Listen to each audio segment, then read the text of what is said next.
masters of speed. This is Formula One.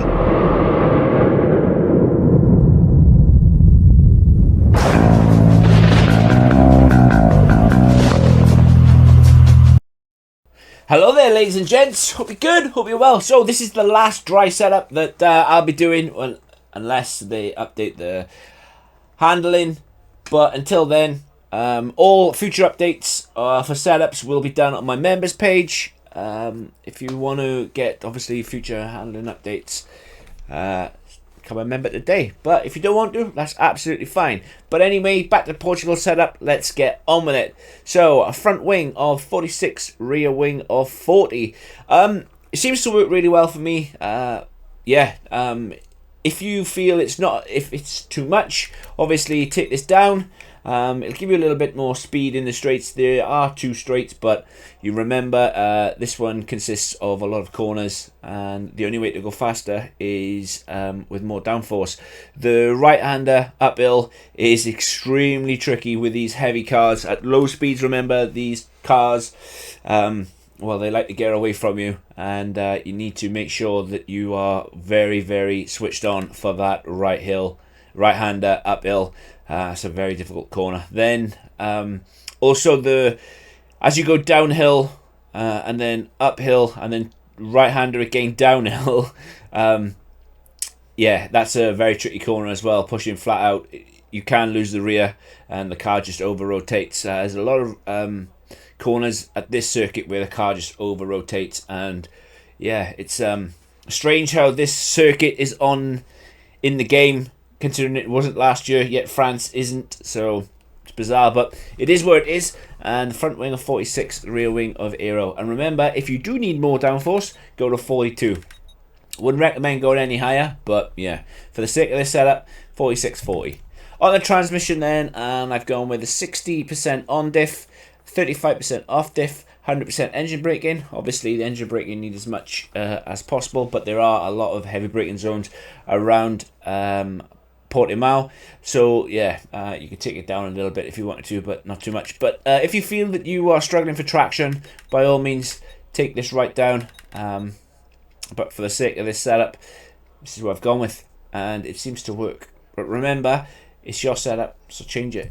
On the suspension geometry, and shock, it's left. On the suspension, I've gone with 41 on the front, I've gone with 8 on the rear, I've gone with 21 on the front anti-roll bar, I've gone with 15 on the rear roll bar, I've gone with 23 on the front ride height, and 61 on the rear ride height. So, the front suspension, obviously, is the stiffest or firmest. Onto the rear, I've gone with 8. If you feel that this is too much and it's not kind of working out for you, drop it to 4. Wouldn't recommend going any lower than 4, but for the sake of this setup, I've just gone with 8. Obviously, firmest or stiffest front anti-roll bar, and again, pretty stiff or firm at 15. If you need more stiffness, you can take it up, run max if you must, but this seems to work for me. That corner right hill up-hander. Let's try again. That right-hander uphill, that's what I was trying to say, is a very, very difficult corner. It's probably one of the most difficult corners I've ever come across in an F1 circuit. Even the likes of Sepang, Turkey, that corner is probably one of the most trickiest corners to navigate I've ever come across. So the ride height then, and this is going to divide opinion, but remember, around Portimao there are a lot of elevation changes. It's not called the roller coaster circuit for nothing, and you need quite a high ride height. Wouldn't recommend going any lower than this, simply because the car will bottom out the way it's exactly like a roller coaster, like I just said. A lot of elevation changes, and sometimes you need more ride out. You just do. Obviously, if you believe that you can get away with more, drop it down. But remember to always test your setups before you go and use them in a race. And if you get it wrong, just revert and yeah, just go again. Don't be afraid to change things. On to the brakes then. Again, like I've said in many other setups, before or after the handling update, the sweet spot for me now is 98% and 56% on the front brake bias. Remember, the further you go forwards, the more pressure you will add into the front brakes, which causes frontal locking, but it will stop obviously the rear locking. When the tire pressure gets, when the tires weigh to about 20%, it is advised to move this back a little bit, maybe one click or two. But yeah, obviously there's less rubber on the tires, and that will cause a lot more lockups. So yeah, for the sake of this, I'm going 98 and 55. So on the tires then, and this is it.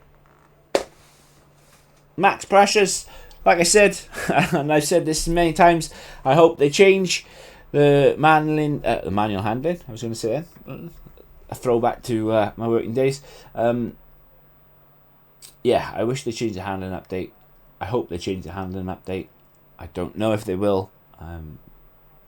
But until then, this has been Portugal. I really hope it helps. I'm glad that I've done all the dry setups. I'll give it a day or two because I really need to test the wet setups, because obviously I want to make sure that they're right. I'm not going to do the desert circuits. So for an example, Bahrain, Jeddah, Qatar. I'm not going to bother with those type of circuits. So obviously I'll start at Australia. But yeah, hope you guys have a good one. Hit that like button, hit the subscribe button, and I'll see you in the next one. Take care. Peace.